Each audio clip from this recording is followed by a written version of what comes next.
I know that you've been a big supporter of the DREAM Act. Immigration reform now seems kind of stalled in the House of Representatives. Why is it important in particular to your flock, to Catholics, that this get done? For a number of reasons. One is the basic principle of justice. We try to advocate for whatever is just, and people have a right to immigrate when they have a legitimate need. And it's just become too difficult for people to immigrate into this country. We owe this to them out of justice. This particular issue is one that's very close to the heart for Catholics, though, because, well, of course, just about all of us are immigrants in this country, but that experience is much more recent with Catholics. Just about all of us are either from those who immigrated from Southern and Eastern Europe 100 years ago, or those who have more recently immigrated from Latin America and Asia. So it's an experience that's very close to us, and we know people caught in the situation. There's also the sense, a spiritual sense, in that our church has always been multicultural from the very beginning for 2,000 years. So we understand living together with different cultures and how we can live together and enrich each other. And there's even a deeper spiritual sense that I would say immigration is sort of a metaphor for who we understand ourselves to be spiritually.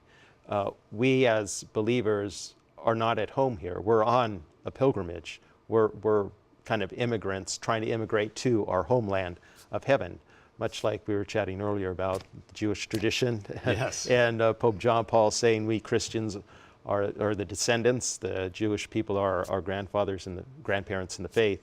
So I think about the people of Israel, ancient people of Israel, wandering through the Sinai desert. They were held captive in Egypt and they were going to their true homeland, and we understand ourselves spiritually in that situation. So there's the deeper spiritual reasons, but also some very practical and principled reasons about justice and something that's very close to us. And what more can the U.S. Conference of Bishops, for example, do to lobby or to at least talk to members of Congress and move them on this? We have a staff who do that for us in Washington, and we've been trying to mobilize our people around the effort. Just within these last couple of months, there's been another effort to get our people to write to their legislators and get themselves informed.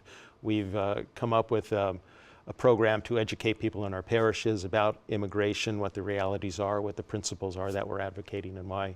And I've always promoted the idea of let's bring in immigrants to tell their immigrant story. Again, this is that idea of the personal encounter. People might have stereotyped ideas of who immigrants are and what this issue is about, but when you meet someone and they tell their story of all they went through to get to this country, the hardships they endured, being separated from their family, that changes hearts. And I think that is a very effective means for advocating for this reform. All right, Archbishop, thanks so much for coming in. You're welcome. Thank you.